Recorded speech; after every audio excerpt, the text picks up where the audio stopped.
যৌবনের স্বামীকে হারিয়েছেন, জীবদ্দশায় হারিয়েছেন সন্তান, কারাগারে থাকাকালীন হারিয়েছেন মাকে। সন্তানের শেষ সময়ে স্নেহের হাত বুলাতে পারেননি। জীবন মৃত্যুর সন্ধিক্ষণেও পাচ্ছেন না সন্তানের সান্নিধ্য। জীবন যেন তার হারানোর তীরে জর্জরিত।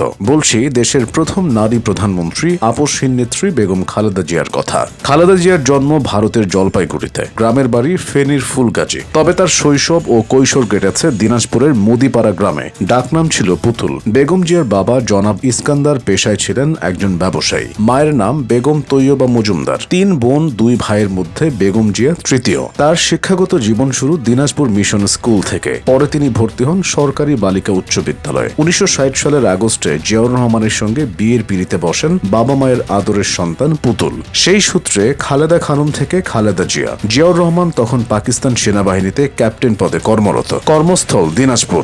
বদলির চাকরি হওয়ায় এক জায়গায় থিতু হননি জিয়া। স্ত্রী খালেদা জিয়াও ছিলেন স্বামীর ছায়াসঙ্গী। তাই তাদের যৌথ জীবন কেটেছে পূর্ব ও পশ্চিম পাকিস্তানে। 1965 সালে জিয়াউর রহমানের পোস্টিং হয় করাচিতে। খালেদা জিয়াকে সঙ্গে নিয়ে উড়ে যান সেখানে। পশ্চিম পাকিস্তানের তৎকালীন রাজধানীতে 5 বছর ছিলেন খালেদা জিয়া। এরপর কর্মস্থল বদলায় জিয়ার, বদলায় বেগম জিয়ারও ঠিকানা। ফের উড়ে আসেন ঢাকায়। কিছুদিন অবস্থান করেন জয়দেবপুর। এরপর চলে যান স্বামীর কর্মস্থল চট্টগ্রামে। সেখানকার 16 শহরে বাসা বাঁধেন এই দম্পতি। তবে সে বাসায় বেশি দিন থাকা হয়নি, কেননা বেজে ওঠে যুদ্ধের ডামাডোল। পাকিস্তানিদের দ্বারা আক্রান্ত হয় দেশমাতৃকা। সৈনিক জিয়া আর চট্টগ্রামে থাকলেন না, নৌপথে পালিয়ে চলে এলেন ঢাকা। খালেদা জিয়া গিয়ে উঠলেন বড় বোন খুরশিদ জাহানের বাসায়। যুদ্ধের দিনগুলোতে বোনের বাসায় বেগম জিয়া ছিলেন 17 জুন পর্যন্ত। এরপর পাক বাহিনীর হাতে বন্দী হন তিনি। 1971 সালের 16 ডিসেম্বর পর্যন্ত এক অনিশ্চিত জীবনের মধ্য দিয়ে যেতে হয় জিয়া পত্নীকে।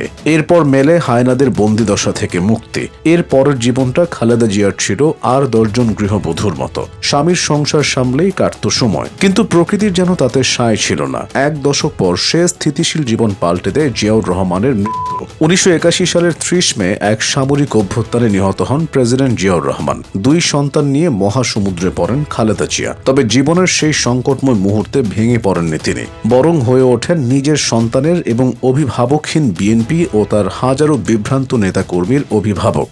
হ্যাঁ, জিয়ার মৃত্যুর পর কে হাল ধরবেন বিএনপির, এই প্রশ্নের উত্তর খুঁজে পাচ্ছিলেন না দলটির শীর্ষ নেতারা। অভ্যন্তরীণ কোন্দল দিচ্ছিল মাথাচাড়া। ওই অবস্থায় খাদের কিনারে থাকা বিএনপির হাল ধরেন বিচারপতি আব্দুস সাত্তার। কিন্তু প্রবীণ বিচারপতির নেতৃত্বে আস্থা ছিল না দলের তরুণ সহ একাংশের। তারা চাইছিলেন জিয়ার শূন্যস্থান পূরণ হোক বেগম জিয়ার দ্বারা। খালেদা জিয়াও আর না করেননি, ফলে তার সাদা শাড়ি ছাতা হয়ে ওঠে জিয়াহীন বিএনপির। 1982 সালে সাধারণ সদস্য হওয়ার মাধ্যমে বিএনপিতে যোগ দেন খালেদা জিয়া। সেই সঙ্গে রচিত হয় এক গৃহবধূ থেকে দেশ জাতির কাণ্ডারি হয়ে ওঠার গল্প।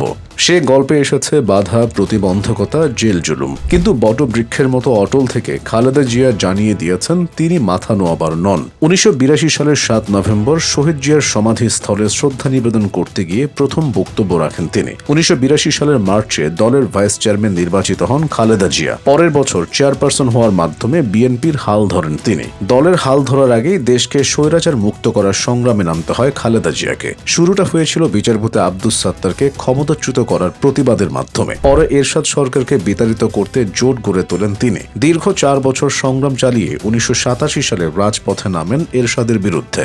সাত্তারের ক্ষমতাচ্যুত করার প্রতিবাদের মাধ্যমে এরশাদের গদির কফিনে যে পেরেক ঠোকার আভাস দিয়েছিলেন খালেদা জিয়া, রাজপথে নেমে সেটি বাস্তবায়ন করেন। তবে সেজন্য কম শ্রম দিতে হয়নি তাকে, একাধিকবার হতে হয়েছিল বন্দী। তবে খালেদা জিয়া যেন তখন নিজেই এক মারণাস্ত্র, তাকে থামানোর সাধ্য নেই কারো। মাথা নত করে ক্ষমতা ছাড়েন এরশাদ। সেই সঙ্গে খালেদা জিয়াও দৃঢ় ব্যক্তিত্বের কারণে পান রাজপথের আপসহীন নেত্রীর তকমা, যা দেশের জনগণের ঘরের মানুষ করে তুলেছিল তাকে। এই জনপ্রিয়তায় 1991 সালে বিএনপিকে নিয়ে যায় ক্ষমতায়। দেশের প্রথম নারী প্রধানমন্ত্রী নির্বাচিত হন খালেদা। 1996 সালে দ্বিতীয় মেয়াদে ক্ষমতা নেন তিনি। কিন্তু দেশের রাজনৈতিক দলগুলোর নিকট সে নির্বাচন গ্রহণযোগ্য না হওয়ায় চরম বিরোধিতার মুখে পদত্যাগ করেন খালেদা জিয়া। 1996 সালে আওয়ামী লীগ সরকার গঠন করলে প্রধান বিরোধী দল হিসেবে সংসদে যায় বিএনপি। পরের বার সালে তৃতীয় মেয়াদে বিএনপি ক্ষমতায় গেলে ফের প্রধানমন্ত্রীর আসন অলংকৃত করেন তিনি। এরপর আর ক্ষমতায় যাওয়া হয়নি খালেদা জিয়ার। 2008 সালে নির্বাচনে ভরাডুবি হয় বিএনপির। এর আগের বছর দুটি তার জন্য ছিল চ্যালেঞ্জের, কেননা ওই সময় -2 ফর্মুলার ষড়যন্ত্রের শিকার হন তিনি। কারাগারে নেওয়া হয় তাকে। অন্যদিকে সন্তান তারেক রহমানের উপর চলে অকথ্য নির্যাতন।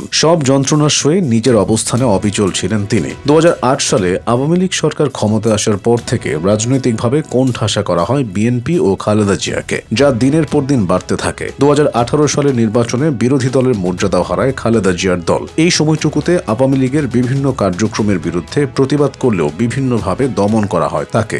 দীর্ঘ রাজনৈতিক জীবনে আপোষ মনোভাবের কারণে একাধিকবার জেল জুলুম সহ্য করতে হয়েছে তাকে। খালেদা জিয়াকে হেনস্থা করতে এমন কোনো কাজ নেই যা আওয়ামী লীগ করেনি। সবশেষ প্রবীণ এ রাজনীতিকের হাতে হাত করা তুলতে দ্বিধা করেনি। জিয়া অরফানেজ ট্রাস্ট মামলায় 2018 সালে ফের দুর্নীতির মামলায় কারাবরণ করেন বেগম জিয়া। 5 বছরের সাজা হয় তার। দীর্ঘ 2 বছর কাশিমপুর কারাগারে বন্দিদশা কাটানোর পর 2020 সালে করোনা মহামারীর সময় বিশেষ বিবেচনায় মুক্তি দেওয়া হয় তাকে। এদিকে দেশের বুকে জগদ্দল পাথরের মতো আওয়ামী লীগ চেপে বসায় অনেকের ধারণা ছিল খালেদা জিয়ার হয়তো আর প্রতিবন্ধকতাহীন জীবন ফিরে পাবেন না। কিন্তু এই চোখে শেখ হাসিনার পতন দেখেছেন তিনি। হাসিনা সরকার তার যে সম্মান কেড়ে নিয়েছিল সেই সম্মান ফিরে পেয়েছেন। সবশেষে আজ যখন তিনি সংকটাপূর্ণ, তখন গোটা দেশ প্রার্থনায় তার জন্য, যেন বাংলাদেশি আইসিইউতে।